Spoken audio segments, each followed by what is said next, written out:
Cool. Well, hello, everyone. My name is Jake Janesch. I use he, they pronouns, and I am our rental assistant and housing stability senior program manager at United Way of King County. So super excited to share a little bit about the rental assistance work and eviction prevention program that we are having at United Way, and that y'all can share with your tenants and residents across King County specifically. So at United Way, we are working side by side with communities to build an equitable future for everyone. We have a lot of programs at United Way, but today I'll be specifically talking about our housing stability work that I've been leading for about the past 8 years. We have 3 different components around our housing stability work. So first off, we work with housing stability services, which is really working with landlords and tenants to ensure that unstably housed families receive the support that they need to remain housed. So this can be anything really beyond rental assistance. It is more of a stabilization program. It could be something like helping with car repairs so that someone can get to work, so then they can get paid, so then they can pay their rent, or other stability services in order to keep them housed. Next is rental assistance, which is providing past due and future rental assistance for households to avoid an eviction. This could also include folks that have an eviction notice, and we can pay their rental assistance down before they have to go to court or actually receive that notice in the first place.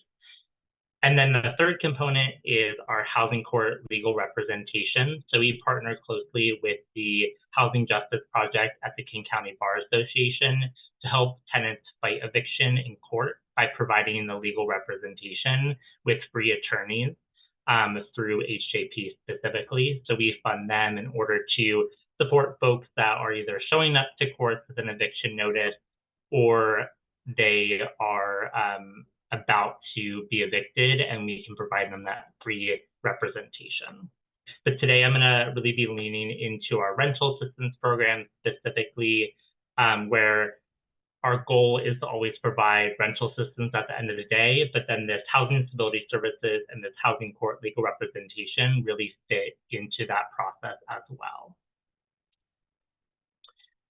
So over the past few years, I'm sure y'all have heard about the Eviction Prevention and Rental Assistance Program, or EPRAP, as it was during the pandemic.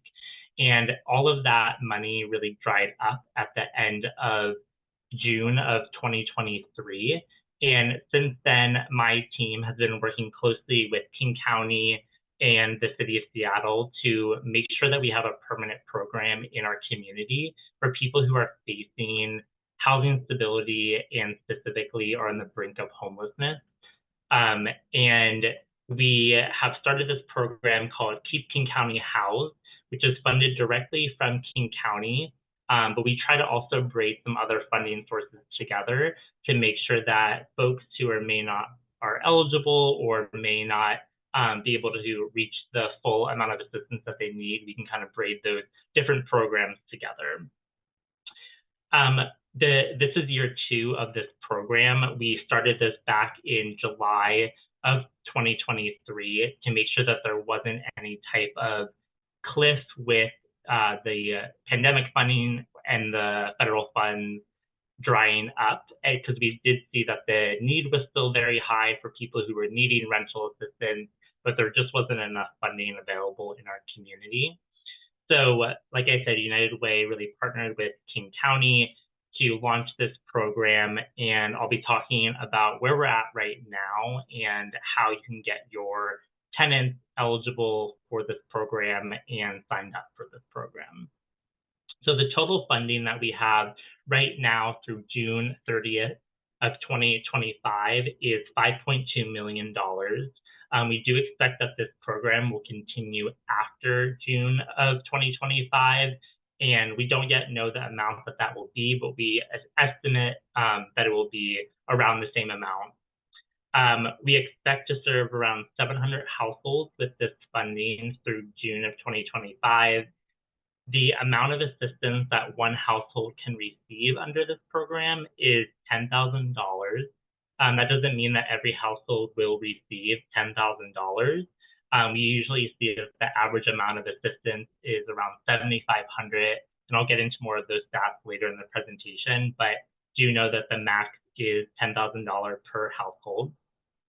This is a one-time assistance right now, just to make sure that we are being equitable and giving people a chance to still get selected. There's more people on our wait list than we are actually able to serve. So for right now, it is a one-time assistance, but we are looking to implement some strategies where possibly folks could get recertified for additional assistance or get more assistance in the coming program years. And then United Way really acts as the fiscal admin for this program. We're the ones who are cutting all the checks to different landlords and property managers. And we are partnering with 8 community-based organizations or CBOs across King County to actually do the case management, work with the tenants, work with the landlords to get applications on file. And the list of them are on the right hand of the screen: Central Cultural Mexicano, Neighborhood House, Refugee Women's Alliance, Urban League, Wellspring, Housing Justice Project, Reclaiming Our Greatness, and Mary's Place. And the main resource to go to get folks more information around this program and get them signed up for this program in the first place is uwkc.org/renthelp. This is a quick screenshot that folks will see. They will fill out a client intake form to get on our wait list. It's very low barrier, and it is also translated into multiple languages for folks to have better accessibility. In order to be eligible for this program, households must have a current address in King County, Washington. We cannot help people outside of King County, unfortunately, right now. Households must reside and owe back rent at their current address. So if they owe rent at their previous address and just moved to one of your properties, we can't help them with their past due rent at the previous address. As long as they owe like $1 at their current address, we can help them with their back rent. Households must be at risk of housing instability, and we do ask for a narrative when they fill out their formal application that they are facing housing instability. We do see that probably over 90% of the folks that are filling out an intake form in the first place are coming to us because they are facing housing instability, which is going back to that owing at least $1 of rent, or maybe that they're nervous that they won't be able to pay their next month's rent. Household income must not exceed 80% of the area median income, and landlords must be willing to participate in the program. So that's where all of you come into play. We want to make sure that the landlords are also working closely with their tenants to understand the program and participate. The funding and the rental assistance is going directly to the property, specifically directly to the landlord or the property manager. So the landlord must agree to accept this rental assistance. The agreement that the landlord is accepting is just the rental assistance for the month that we are able to provide. You don't have to forgive anything outside of the month that we provide. You just have to agree also that you will not charge for rent within the assistance that we are providing and not accept any or charge any late fees within that period. We are prioritizing folks, though, that are facing eviction or under 30% AMI.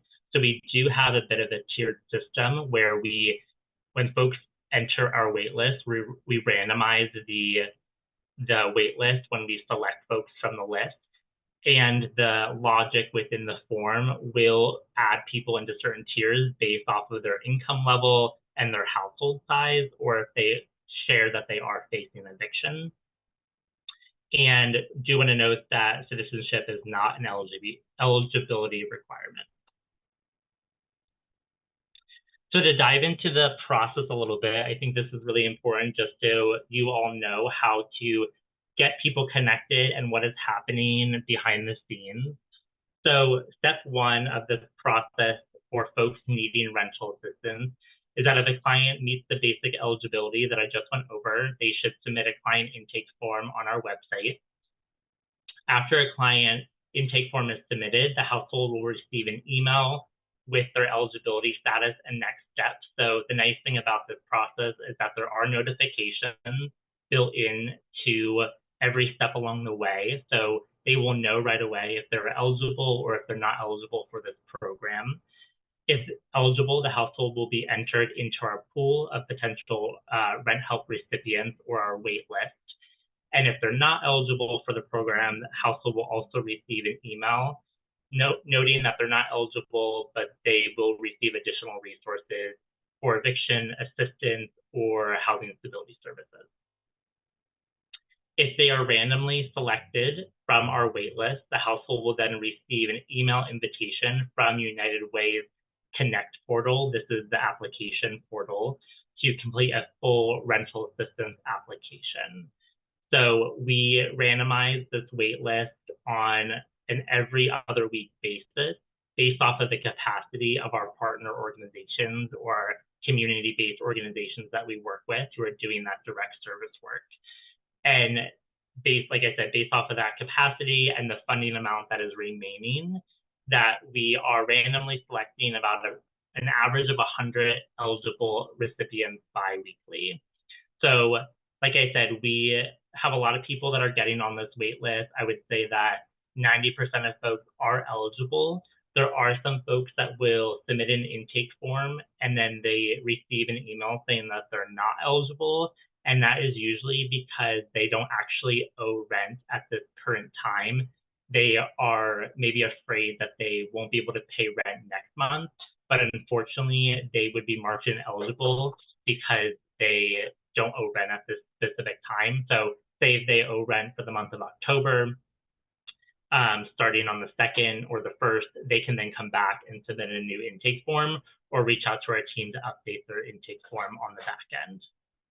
And then once someone is selected, a case manager at the assigned organization will help the household complete the application process. Step 3 is that the case manager will contact the landlord to collect the required documentation. This includes the lease, the ledger, and then a W-9 collected from the landlord as well. The lease and the ledger are super important because this allows us to see that the tenant actually lives at the property or the housing unit that they are asking for assistance at, and that it is still current. And the ledger allows us to see the balance that they owe, so then we can calculate on our end or at the agency what the amount of assistance we can provide. And like I said, it can be up to that $10,000 amount. But say if someone just owes that 1 month of rent, we will only provide what they need. And then we can provide at least 2 months of future rent if they are going to stay at that property for an additional few months. And then that W-9 is also collected for payment. So we must have a payment or have a W-9 on file for my accounting team to actually issue that payment directly to the landlord. The assistance amount is calculated at this time based off the unique need of the household. So I just mentioned that it's really based off of their current need of their current housing situation. And then the landlord must agree to accept the terms of the program by signing that payment agreement form. So both the tenant and the landlord are signing that payment agreement. We will then keep that on file at United Way in our secure database and also provide a copy to both the landlord and the tenant so they have something to go back to if any questions come up. Step 4 is that once the application process is complete with collecting all the documentation, our staff at our partner agencies will change the application status to review required so that United Way program staff can fully review all the application, the eligibility, the documents before payment is made. We just want to make sure that everything is in compliance, everything, since this is grant funded and federal funds, we want to make sure that we are all in line. And tenants can also go, or residents can also always log back into that Connect portal to see their current status of where their application is. So it could say that it's still in progress, meaning that they're still in, their case manager is still in progress of completing their application. Once they see that review required, they will know that it's being reviewed by United Way, and it's most likely going to move to the next step. Step 5 then is that a landlord will receive payment via their preferred payment method. So that's either direct deposit or physical check within that 2 weeks of approval. This is another point where the tenant and the landlord can go and check the status. So you'll usually see that if it's in progress with our finance team at United Way, then it would say the payment is in progress. Once the check is actually sent, which is happening, payments are going out every Thursday, then the status will change to payment completed. That means you know that the payment is on its way or being deposited into your account that day. There is also a grievance process for this rental assistance program. So all tenants are eligible to submit a grievance if their case is denied for any reason. So say if we are reviewing a case and it's denied because someone doesn't owe rent at that time, or that they maybe don't live at the property anymore, their case can be denied, or maybe they just end up being unresponsive. We will also deny folks within a 14-day period. So the tenant is eligible to submit a grievance, but a grievance does not guarantee that the denial will be reversed. Grievances must be submitted via our United Way support form, which is online, within 14 days. There's also a link to the support form and this grievance form in the denial email that a tenant or resident would receive. The tenant must submit the grievance. It cannot be submitted by the landlord.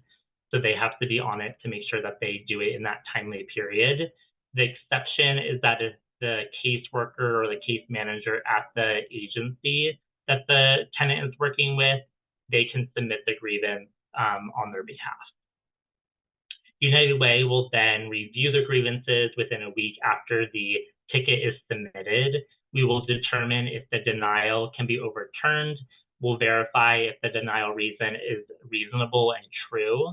We'll quickly review the application details pertaining to the denial reason. We'll reverse denials that fit program rules. And if we can reverse that denial, we'll return it to in progress, and then the case can be reopened. The tenant can then continue to work with the caseworker and move it forward.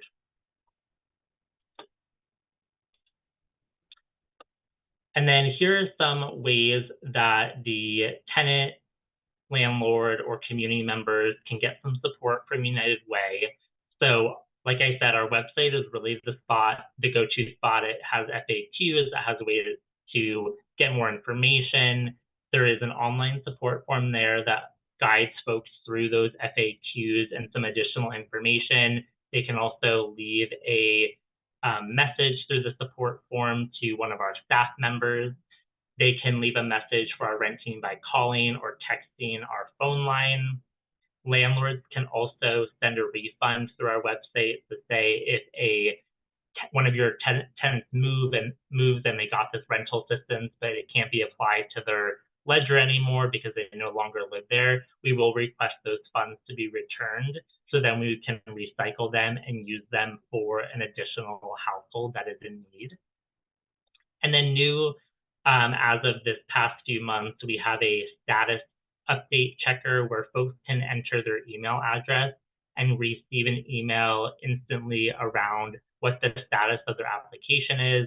That will show that if they're in progress, if they've been selected from our wait list, if the payment has been completed, so on and so forth. And then just to go over some stats to kind of know what to expect with this program. So as I said in the beginning, the need definitely outweighs the amount of funding that we have. We have over 13,000 households on our wait list currently, and over 1,200 households are joining our wait list every month.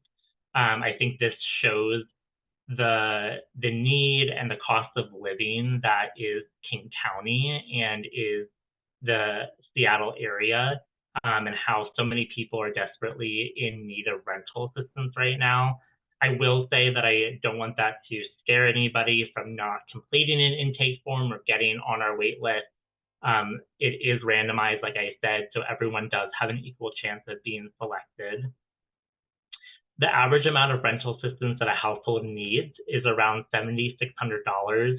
We're seeing that is decreasing over time. I think the average last program year was around 8,800, so it is decreasing, which allows us to continue to serve more households. And that is equaling around an average of 7 months of rent, which is 5 months of arrears and around 2 months of future rent. We will always try to provide that 2 months of future rent if the household is eligible for assistance and is staying at the property for an additional few months. There is no cap, however, on the amount of a month of total assistance that we can provide, except for those 2 months of future rent. And then we are seeing that the denial rate for households selected from our wait list is around 47%. And this is because either the household is not in arrears, so like I said, they don't owe any rent currently. Either the household is unresponsive to our contact attempts, so we'll try to contact them at least 3 times in different ways in their language that they are preferred. If we don't hear back from them within a certain amount of days, then we will deny them. And then the other reason is that landlords did not submit the required information or documentation in a timely basis, or are being unresponsive as well. So then we will have to deny the household because we do need the landlord's buy-in in this process. And then just to share a little bit about our outcomes from this past year. So over the past year, we have served over 2,136 households and distributed $16.5 million in rental assistance. At the height of the pandemic, we were actually pushing out $1 million in rental assistance every week. And we do have the supports and the process down. If we were to receive more funding, we would be able to do that. But the funding has decreased over time, like I said. The Housing Justice Project attorneys have prevented 360 households from being evicted in housing court through this program. We have served 900 households with housing stability interventions and kept people housed through those other housing stability services. And we are seeing that 70% of households that we are serving are Black, Indigenous, and people of color. And that is it. Like I said, the best way to get clients connected is really to go to our website. It's a good spot for everybody who is interested in this program, not just residents themselves.